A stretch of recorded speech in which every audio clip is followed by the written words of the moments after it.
Hello everyone, welcome to exam form academy. Exam form academy के आज इस video में हम कवर करेंगे कंप्यूटर के ऐसे टॉप 100 क्वेश्चन जो कि सभी परीक्षाओं के लिए बहुत इंपॉर्टेंट हैं। ये जो मैंने क्वेश्चन इस वीडियो में कवर किया है, ये जितनी भी परीक्षाएं हुई हैं, किसी भी स्टेट की एग्जाम या बैंक का एग्जाम या रेलवे का या इंश्योरेंस के, सभी उसमें मोस्ट रिपीटेड क्वेश्चन है। ये ऐसे क्वेश्चन है कंप्यूटर के जो बार बार रिपीट होते हैं, आप चाहे भी कोई एग्जाम देने जाए। तो चलिए स्टार्ट करते हैं कंप्यूटर के टॉप 100 क्वेश्चन। पहला क्वेश्चन है कि फाइल को अक्सर क्या कहते हैं। तो फाइल जो होती है कंप्यूटर में उसको कहते हैं डॉक्यूमेंट, यानी कि इस क्वेश्चन का जो सही आंसर है वो है ए। दूसरा क्वेश्चन, क्वेश्चन नंबर 2, भारत में विकसित परम सुपर कंप्यूटर का विकास किस संस्था ने किया है। तो इसका जो विकास किया है वो सीडैक संस्था ने किया है। दूसरी बात, ये क्वेश्चन ऐसे भी पूछा जाता है, जो परम कंप्यूटर है वो कौन सा कंप्यूटर है, super computer, mini frame computer, main frame computer या पर्सनल कंप्यूटर। तो जो परम कंप्यूटर है ये भारत का सुपर कंप्यूटर है। दूसरी बात, जो सी डैक है इसका फुल फॉर्म भी पूछा जाता है। तो सी डैक का फुल फॉर्म है centre for development and advanced computer, centre for development of advanced computer. इसका जो मुख्यालय है वो है पुणे में। ये भारत सरकार की एक संस्था है जो कि कंप्यूटर पे रिसर्च और नए नए कंप्यूटर को डेवलप करती है। अगला क्वेश्चन, क्वेश्चन नंबर 3, रैम व सेकेंडरी स्टोरेज डिवाइस प्राथमिक तौर पर डैश की दृष्टि से भिन्न होती है। तो जो रैम है वो किस दृष्टि से भिन्न होती है, ये भिन्न होती है जिस तरीके से उसमें डाटा स्टोर होता है। तो रैम है वो सेकेंडरी स्टोरेज से जो डाटा स्टोर करने की प्रक्रिया है उससे भिन्न होती है। कैसे?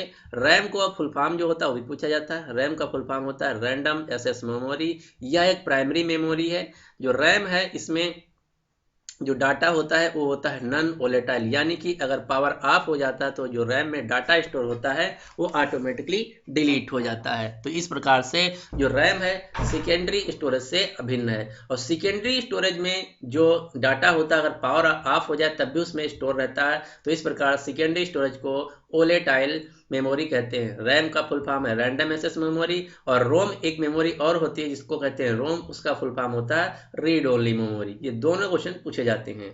अगला क्वेश्चन, क्वेश्चन नंबर 4, वर्ड में जब पैराग्राफ को इंटेंड किया जाता है तो क्या होता है। तो वर्ड में जब हम पैराग्राफ इंटेंड करते हैं तो टेक्स्ट एक पंक्ति ऊपर चला जाता है, यानी कि इस क्वेश्चन का जो सही आंसर है वो है बी। अगला क्वेश्चन, क्वेश्चन नंबर 5, निम्न में से किसके साथ डाटा एंट्री का कार्य किया जा सकता है। तो डाटा एंट्री का जो कार्य किया जा सकता है इसमें थोड़ा सा मिस है, इसको बोलते हैं in dot com. In dot com के साथ जो डाटा एंट्री का है कार्य किया जा सकता है, यानी कि इस क्वेश्चन का सही आंसर होगा ए, इन डॉट कॉम। दूसरी बात, जो O C R, M I C R, O M R है, इसके फुल फॉर्म भी पूछे जाते हैं। तो ओ सी आर का फुल फॉर्म है optical character reader, M I C R का फॉर्म है मैग्नेटिक इंक करेक्टर रीडर। यहाँ से एक क्वेश्चन और पूछा जाता है कि मैग्नेटिक इंक करेक्टर जो रीडर है इसका किस क्षेत्र में उपयोग किया जाता है। तो इसका बैंकिंग क्षेत्र में उपयोग किया जाता है, जो चेक होती हैं उसको ऑनलाइन रीड करने में। दूसरा, अगला क्वेश्चन है OMR। OMR का फुल फॉर्म है ऑप्टिकल मार्क रीडर। जो आप एग्जाम देते थे पहले ऑफलाइन तो उसमें जो OMR सीट मिलती थी उसको जो चेक करता है वो OMR ही चेक करता है, जिसका फुल फॉर्म है ऑप्टिकल मार्क रीडर। अगला question, question number 6, file fragmentation का मतलब है एक फाइल डैश। तो इस जो फाइल फ्रेगमेंटेशन होता है उसका मतलब होता है रैम नॉन कंज्यूमर स्थानों को संग्रहित करना, यानी कि इस क्वेश्चन को सही आंसर है ए। हम आपको बता दें सिंपल भाषा में फ्रेगमेंटेशन का मतलब क्या होता है। जैसे कोई डेटा है, एक ही डेटा आप 2-3 बार स्टोर कर दिए हैं कंप्यूटर में। मान लो एक फाइल है आपके, ये कोई एग्जाम के सिलेबस है, तो उस सिलेबस को आप दो तीन जगह आप स्टोर कर दिए हैं तो उसको कहते हैं नन फ्रेगमेंटेशन। उसी को रैम करता है फ्रेगमेंटेशन, यानी कि जो बहुत जगह से है उसको डिलीट करके एक जगह हम जब कर देते हैं तो उसको कहते हैं फ्रेगमेंटेशन डिवाइस। अगला क्वेश्चन, क्वेश्चन नंबर 7, डॉक्यूमेंट के अलग अलग क्षेत्रों में टेक्स्ट के कॉपी फॉर्मेट के लिए डैश विकल्प का चुनाव किया जाता है। तो ये किया जाता है फॉर्मेट पेंटर का, यानी कि इस क्वेश्चन का जो सही आंसर है वो है बी। अगला क्वेश्चन, क्वेश्चन नंबर 8, इंटरनेट का स्टैंडर्ड प्रोटोकॉल क्या है। तो इसका जो स्टैंडर्ड प्रोटोकॉल होता है इंटरनेट का वो होता है TCP/IP। Most most important question, ये कुछ इसका फुल फॉर्म भी पूछा जाता है। तो TCP का फुल फॉर्म होता है ट्रांसमिशन कंट्रोल प्रोटोकॉल, और IP का फुल फॉर्म होता है internet protocol. Most most important question, ये हर एग्जाम में पूछा जाता है तो आपको याद रखना है। दूसरी बात, HTML, एक क्वेश्चन ये पूछा जाता है कि HTML क्या है। तो HTML एक प्रोग्रामिंग लैंग्वेज है। इसका फुल फॉर्म भी पूछा जाता है, तो इसका फुल फॉर्म है हाइपर टेक्स्ट मार्कअप लैंग्वेज। दूसरा जो जावा है, ये भी एक प्रोग्रामिंग लैंग्वेज है। जावा एक प्रोग्रामिंग लैंग्वेज, तो ये क्वेश्चन ऐसे पूछा जाता है कि जावा क्या है। तो जावा एक प्रोग्रामिंग लैंग्वेज है। अगला क्वेश्चन, क्वेश्चन नंबर 9, सॉफ्टवेयर का प्राथमिक उद्देश्य डाटा को किसमें बदलना होता है। तो सॉफ्टवेयर जो होता है, इसका प्राथमिक उद्देश्य होता है डाटा को सूचना में या इंफॉर्मेशन में कन्वर्ट करना। यानी कि इस क्वेश्चन का जो सही आंसर है वो है डी। दो चीजें होती हैं कंप्यूटर में, सॉफ्टवेयर और हार्डवेयर। सॉफ्टवेयर को हम छू नहीं सकते और हार्डवेयर को हम छू सकते हैं। अगला क्वेश्चन, क्वेश्चन नंबर 10, किसी डायरेक्टरी के भीतर जो डायरेक्टरी होती उसे क्या कहते हैं। तो जो किसी डायरेक्टरी होती उसके अंदर जो डायरेक्टरी होती उसको बोलते हैं सब डायरेक्टरी। यानी कि इस क्वेश्चन का जो सही आंसर है वो है ए। अगला क्वेश्चन, क्वेश्चन नंबर 11, कंप्यूटर में प्रिंटेड डायग्राम पाने के लिए यूज किया जाने वाला इनपुट डिवाइस क्या है। तो ये जो इनपुट डिवाइस है वो है स्कैनर। यानी कि इस क्वेश्चन का जो सही आंसर है वो है ए। आप कोई भी अगर आपके पास पेज है तो उसको आप उसी फॉर्म में उसका प्रिंट आउट निकालना चाहते हैं, जो आपके पास बुक है, तो उसको क्या कहते हैं, सबसे पहले उसको स्कैन करते हैं, उसके बाद आप उसका प्रिंट आउट निकलवाते हैं। तो इस वही क्वेश्चन पूछा गया है कि कंप्यूटर में प्रिंटेड डायग्राम पाने के लिए यूज किया जाने वाला इनपुट डिवाइस क्या है। तो है स्कैनर। आपको सभी इनपुट डिवाइस में पता होनी चाहिए। जैसे इनपुट डिवाइसों में क्वेश्चन पूछा जाता है कि इनमें से दिए हुए ऑप्शन में कौन सा इनपुट डिवाइस है। तो हम कुछ इनपुट डिवाइसों के आपको नाम बता देते हैं, जैसे कीबोर्ड, माउस, माइक्रोफोन, ATM, ये सभी जो हैं ये इनपुट डिवाइसें हैं। जो प्रिंटर है ये आउटपुट डिवाइस है, कीबोर्ड जो माउस जो है ये इनपुट डिवाइस है, स्कैनर जो है ये इनपुट डिवाइस है। अगला क्वेश्चन, क्वेश्चन नंबर 12, एक्सेल में किस विकल्प के प्रयोग से चार्ट बनाए जा सकते हैं। मोस्ट इंपॉर्टेंट क्वेश्चन, ये बहुत बार पूछा जा चुका है हर एग्जाम में। तो एक्सेल में जो हम चार्ट बनाते हैं वो बनाते हैं चार्ट विजार्ड में जाके। तो यानी कि इस क्वेश्चन का जो सही आंसर है वो है ए।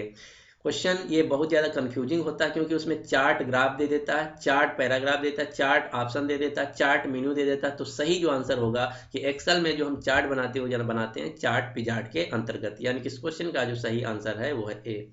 अगला क्वेश्चन, क्वेश्चन नंबर 13, कंप्यूटर का मुख्य पटल कहलाता है। तो ये कहलाता है मदरबोर्ड। यानी कि इस क्वेश्चन का जो सही आंसर है वो है सी। मदरबोर्ड पे ही हमारा CPU सेंट्रल प्रोसेसिंग यूनिट लगा होता है। अगला क्वेश्चन, क्वेश्चन नंबर 14, कौन मस्तिष्क की कार्य प्रणाली की नकल करने वाला सबसे तेज गति वाला कंप्यूटर होगा। तो इसको कहते हैं क्वांटम कंप्यूटर। जो क्वांटम कंप्यूटर होता है वो मस्तिष्क का जो कार्य प्रणाली होता है आर्टिफिशियली इंटेलिजेंस पर बेस्ड होता है। यानी इस क्वेश्चन का जो सही आंसर होगा वो होगा ए। और नॉर्मली जो सबसे ज़्यादा तेज कंप्यूटर होते हैं जो साइंटिफिक डाटा के लिए यूज किए जाते हैं वो होते हैं सुपर कंप्यूटर। एक क्वेश्चन और पूछा जाता है कि IBM क्या है। तो IBM एक अमेरिका की कंप्यूटर की कंपनी है। इसका फुल फॉर्म है इंटरनेशनल बिजनेस मशीन। अगला क्वेश्चन, क्वेश्चन नंबर 15, CPU का मुख्य घटक क्या है। तो CPU का जो मुख्य घटक है वो है अर्थमेटिक एंड लॉजिक यूनिट, जिसको शॉर्ट में बोलते हैं ALU, arithmetic and logic unit. और CPU का फुल फॉर्म होता है सेंट्रल प्रोसेसिंग यूनिट। CPU का फुल फॉर्म होता है सेंट्रल प्रोसेसिंग। CPU के अदर नेम है ब्रेन ऑफ कंप्यूटर। इसे कंप्यूटर का ब्रेन भी कहते हैं, माइक्रो प्रोसेसर भी कहते हैं और प्रोसेसर भी कहते हैं। CPU जो है इसमें मेनली दो पार्ट होते हैं, एक होता है ALU, एक होता है CU। CU का फुल फॉर्म होता है कंट्रोल यूनिट। अगला क्वेश्चन, क्वेश्चन नंबर 16, मानव मन तथा कंप्यूटर में किसी की गति अधिक होती है। तो मानव मन यानी कि जो हमारा मन होता है और कंप्यूटर, इन दोनों में किसकी गति अधिक होती। तो मानव मन जो होता है इसकी ह्यूमन जो मस्तिष्क होता है उसकी गति तेज होती है। यानी कि इस क्वेश्चन का जो सही आंसर है वो है ए।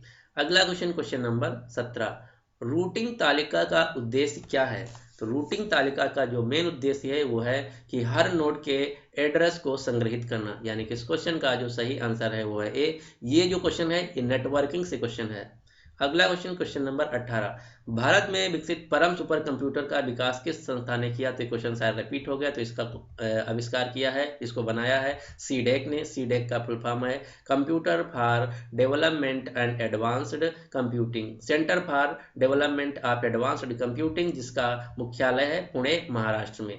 अगला क्वेश्चन, क्वेश्चन नंबर 19, वेबसाइट का एड्रेस निम्नलिखित में से किसे कहते हैं? तो वेबसाइट का जो एड्रेस होता है उसको हम कहते हैं URL, यानी कि इस क्वेश्चन का जो सही आंसर है वो है ए। और URL का फुल फॉर्म में पूछा जाता है तो इसका फुल फॉर्म है यूनिफॉर्म रिसोर्स लोकेटर। अगर हम www.facebook.com लिख रहे हैं, www.facebook.com, सॉरी अच्छा लिखा नहीं रहा है, कोई बात नहीं, www हम ये लिख दिए facebook.com, तो ये जो पूरा है इसको ही कहते हैं हम URL। www.facebook.com को पूरे को हम कहते हैं URL। और ये जो www है इसको कहते हैं वर्ल्ड वाइड वेब, और जो .com है इसको कहते हैं डोमेन। .com को कहते हैं हम डोमेन, और काम का फुल फॉर्म होता है कमर्शियल।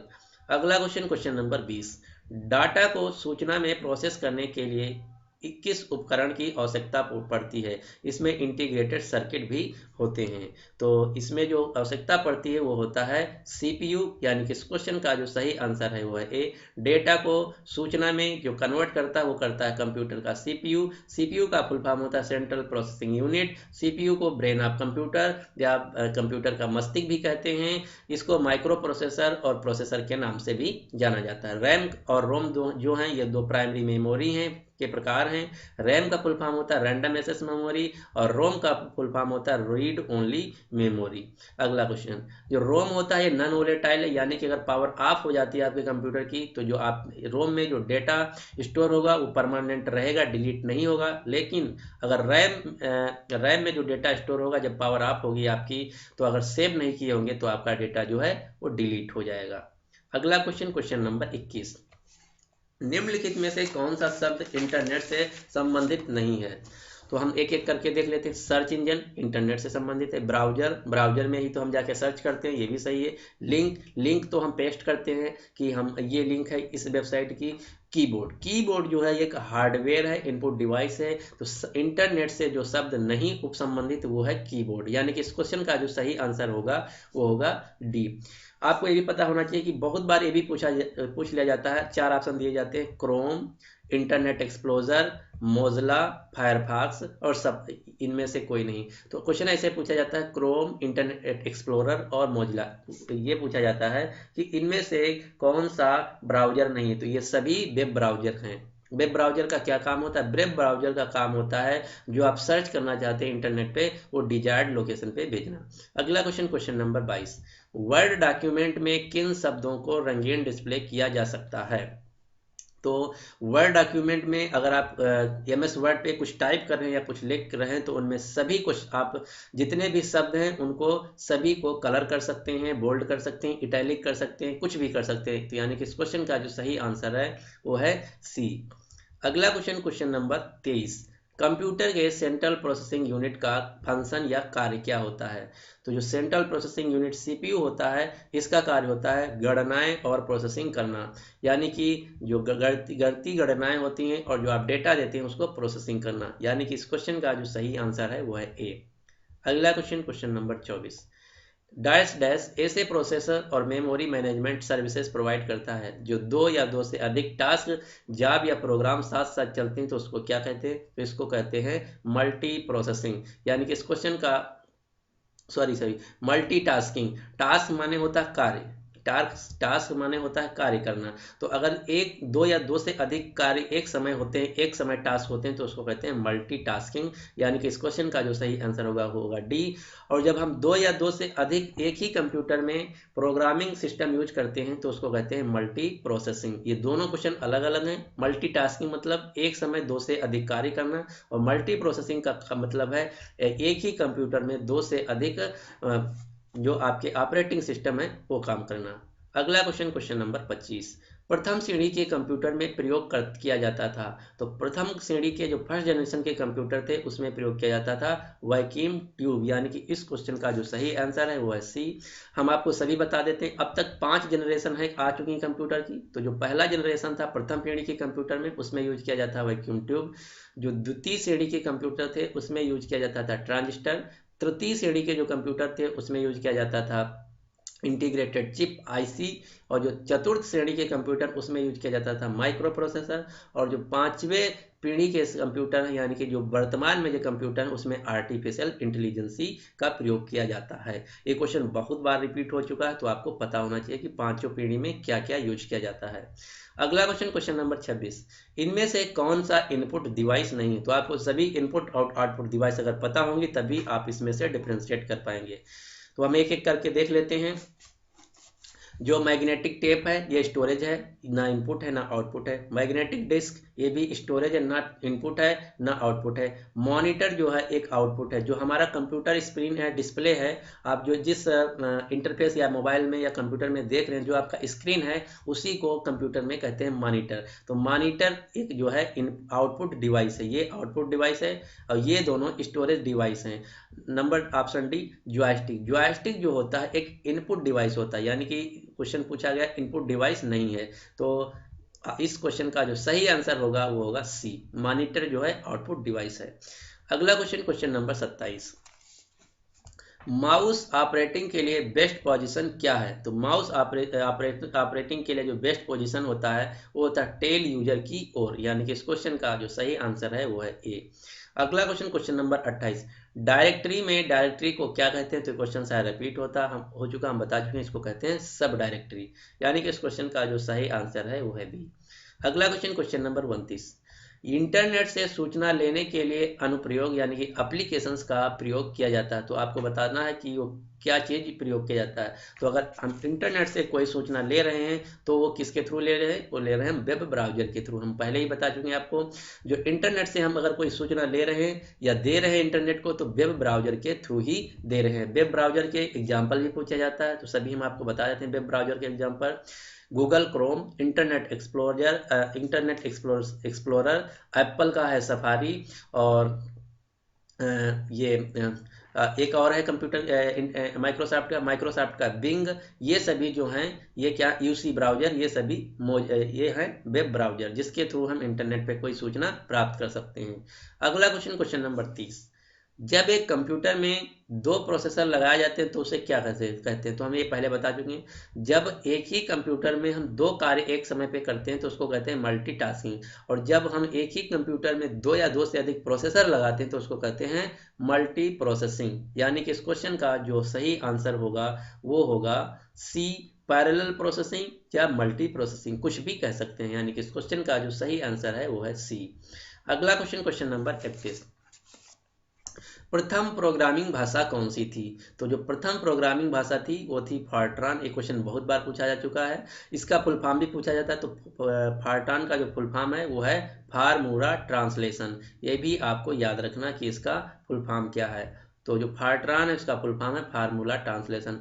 जो सी लैंग्वेज है ये हाई लेवल लैंग्वेज है। विजुअल बेसिक ये एक लो लेवल लैंग्वेज। पर्ल जो है ये हाई लेवल लैंग्वेज है। ये भी क्वेश्चन पूछा जाता है, 4 ऑप्शन दे दिए जाते हैं कि इनमें कौन सी भाषा लो लेवल लैंग्वेज है और कौन सी भाषा हाई लेवल लैंग्वेज है। अगला क्वेश्चन, क्वेश्चन नंबर 32, एक ईमेल एड्रेस में सामान्यतः एक यूजर आईडी और उसके बाद डैश का चिन्ह और उस ईमेल सर्वर का नाम होता है। तो आपको बताना यूजर के इलेक्ट्रॉनिक पोस्ट बॉक्स का प्रबंध करता है। तो इसका जो सही आंसर होगा वो होगा बी, यानी कि @। अगर आप कोई भी ईमेल रखते हैं, जैसे मैं अपने चैनल की ईमेल लिखता हूँ, जैसे एग्जाम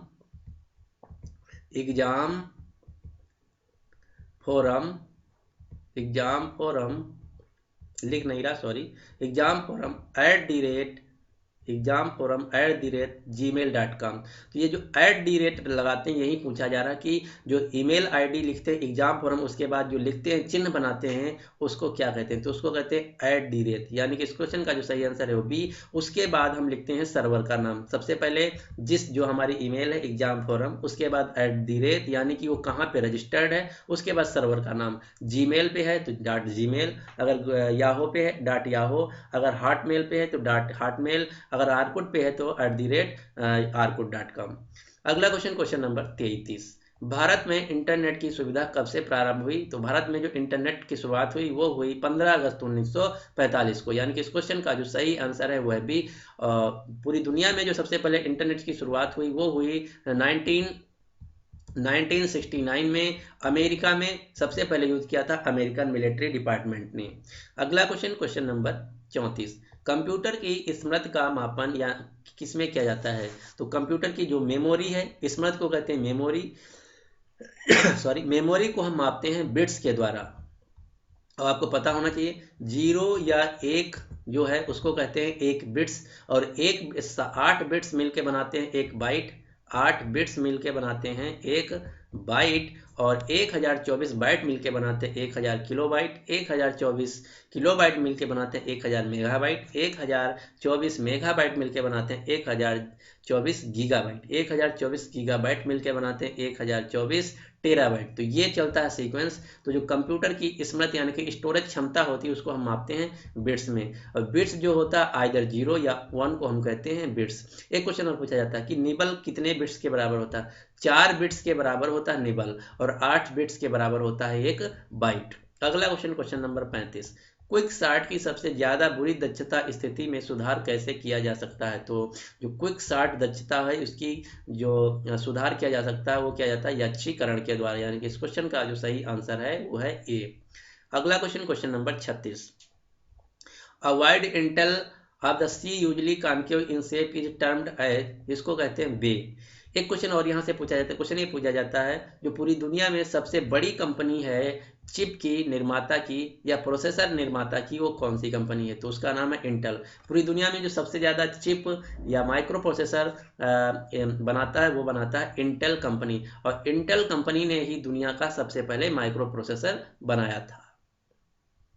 अगला क्वेश्चन, क्वेश्चन नंबर 37, कंप्यूटर में गणनाएं करने के लिए कौन सा अवयव मुख्यतः उत्तरदायी होता है? तो जो गणनाएं करने के लिए मुख्यतः पार्ट होता है वो होता है अर्थमेटिक लॉजिक यूनिट, हम पहले ही बता चुके हैं। एएलयू, एएलयू जो होता है कंप्यूटर का सीपीयू का पार्ट होता है। सीपीयू के मेनली 2 पार्ट होते हैं, एएलयू और सीयू, जिसको बोलते हैं कंट्रोल यूनिट। अगला क्वेश्चन, क्वेश्चन नंबर 38, निम्नलिखित में से कौन सा मशीन इंडिपेंडेंट प्रोग्राम है? तो आपको बताना है कि इंडिपेंडेंट प्रोग्राम कौन है। तो जो हाई लेवल लैंग्वेज होती है उसे कहते हैं इंडिपेंडेंट प्रोग्राम, और जो लो लेवल लैंग्वेज होती है उसको कहते हैं डिपेंडेंट प्रोग्राम। और हाई लेवल लैंग्वेज को कोई भी लैंग्वेज है उसको अगर कंप्यूटर से रीड कराना तो वो होनी चाहिए लो लेवल लैंग्वेज, यानी कि मशीन लेवल लैंग्वेज में। तो अगर हम हाई लेवल लैंग्वेज को मशीन लेवल लैंग्वेज में कन्वर्ट करते हैं तो करते हैं कंपाइलर के थ्रू, और असेंबली लैंग्वेज एक लो लेवल लैंग्वेज है, इसको हम मशीन लेवल लैंग्वेज में कन्वर्ट करते हैं असेंबलर के द्वारा। तो ये भी क्वेश्चन पूछा जा सकता है आपके एग्जाम में। यहाँ पूछा गया कि कौन सा मशीन इंडिपेंडेंट प्रोग्राम है, तो वो होता है हाई लेवल लैंग्वेज। 3 प्रकार की लैंग्वेज होती हैं, low level language, high level language, machine level language. हमारा जो कंप्यूटर समझता है या रीड करता है वो रीड करता है मशीन लेवल लैंग्वेज को। इसीलिए जो आज सबसे ज़्यादा पॉपुलर लैंग्वेज है वो है हाई लेवल लैंग्वेज, क्योंकि ये पढ़ने में और लिखने में बहुत आसान है। तो हाई लेवल लैंग्वेज को हम मशीन लेवल लैंग्वेज में कन्वर्ट करते हैं कंपाइलर के थ्रू और इंटरप्रेटर के थ्रू। अगला क्वेश्चन, क्वेश्चन नंबर 39, एसिड गुणों का सेट है जो रिलायबिलिटी की गारंटी है, यहाँ ए का संबंध क्या है? सबसे पहले एसिड का आपको फुल फॉर्म पता होना चाहिए। एसिड एक कंप्यूटर की प्रॉपर्टी होती है, जो डेटाबेस मैनेजमेंट होता है उसकी एक प्रॉपर्टी होती है। तो एसिड का फुल फॉर्म होता है atomicity, consistency, isolation and durability. अगर आपका फुल फॉर्म है पता है तभी आप इस क्वेश्चन का आंसर कर पाएंगे। एक बार हम फिर से देख लेते हैं। एसिड का फुल फॉर्म होता है atomicity, consistency, isolation and durability. तो यहाँ पूछा गया ए का फुल फॉर्म क्या है, तो ए का फुल फॉर्म होता है एटॉमिसिटी, और इसको हिंदी में बोलते हैं आणविक, यानी कि इस क्वेश्चन का जो सही आंसर है वो बी। इसका कई बार फुल फॉर्म भी पूछा जा चुका है तो आपको पता होना चाहिए। दूसरी बात, यहाँ ये क्वेश्चन ऐसे भी पूछा जाता है कि बोल दिया जाता है एसिड कंप्यूटर की एक प्रॉपर्टी है, तो इसमें डी का फुल फॉर्म क्या है, या ई सी का क्या मतलब, या आई का मतलब, तो आपको इसका फुल फॉर्म भी पता होना चाहिए। अगला क्वेश्चन, क्वेश्चन नंबर 40, निम्नलिखित में से कौन सी सूचना प्रौद्योगिकी नहीं है? तो जो सूचना प्रौद्योगिकी यानी कि आईटी से रिलेटेड कौन सी चीज नहीं है? साइबर स्पेस आईटी से रिलेटेड, अपलोड डाउनलोड ये दोनों आईटी से रिलेटेड हैं, मॉडम ये भी एक आईटी से रिलेटेड है। तो यहाँ क्या नहीं आईटी से रिलेटेड? आईटी मतलब कंप्यूटर, कंप्यूटर से क्या नहीं रिलेटेड? प्रकाश भंडारण, यानी कि इस क्वेश्चन का जो सही आंसर होगा वो होगा ए। दूसरी बात, जो मॉडम होता है इसका फुल फॉर्म भी पूछा जाता है, तो मॉडम का फुल फॉर्म होता है modulator and demodulator. Modulator and modulator का फुल फॉर्म होता है, मॉडम का फुल फॉर्म होता है मॉड्यूलेटर एंड डीमॉड्यूलेटर। दूसरा बात, एक क्वेश्चन ये भी पूछा जाता है कि सिम का फुल फॉर्म क्या होता है? तो सिम का फुल फॉर्म होता है सब्सक्राइबर आइडेंटिफिकेशन मॉड्यूल। तो ये सभी क्वेश्चन आपको याद रखना। तो इस वीडियो को हम यहीं पे खत्म करते हैं। इसके बाद हम दूसरा पार्ट ला देंगे आपके लिए, पार्ट 2, जिसमें हम टोटल 100 क्वेश्चन कवर कर लेंगे, क्योंकि ये वीडियो बहुत बड़ा हो रहा है। तो उम्मीद करते हैं कि आपको ये वीडियो पसंद आया होगा। अगर आपको ये वीडियो पसंद है तो प्लीज़ इसको लाइक कर दीजिए और साथ ही साथ अपने दोस्तों के साथ शेयर कर दीजिए जिनका कोई भी एग्जाम है जिसमें कंप्यूटर के क्वेश्चन पूछे जाते हैं। ये सभी क्वेश्चन आपके सभी एग्जाम जैसे रेलवे, आरपीएफ, रेलवे CBT 2 और UP police computer operator, UP SSC JE और अन्य एग्जाम, साथ ही साथ जो आपका SSC एग्जाम होता है उत्तर प्रदेश का और MP का जो CPAT होता है, सभी एग्जाम्स के लिए बहुत इंपॉर्टेंट है। अब आपके लिए क्वेश्चन ये है कि भारत में विकसित परम सुपर कंप्यूटर का विकास किस संस्था ने किया। तो इस क्वेश्चन का सही आंसर आपको कमेंट में बॉक्स में बताना कि उस क्वेश्चन का सही आंसर क्या होगा। एक बात और, अगर अभी तक इस चैनल एग्जाम फॉर्म अकेडमी को आप सब्सक्राइब नहीं किए तो प्लीज़ इस चैनल को सब्सक्राइब कर लीजिए। आपको एक नीचे ऐसा बटन दिख रहा होगा, उस पर प्रेस करके साथ ही साथ ये जो आपको बेल आइकन दिख रहा है इसको भी प्रेस कर लीजिए, क्योंकि अगर आप इस बेल आइकन को प्रेस किए रहेंगे तो जैसे मैं अपना नेक्स्ट पार्ट यानी कि पार्ट 2 लाऊंगा तो आपको तुरंत नोटिफिकेशन मिल जाएगा और आपका कोई भी वीडियो मिस नहीं होगा। So finally thanks for watching and good luck for your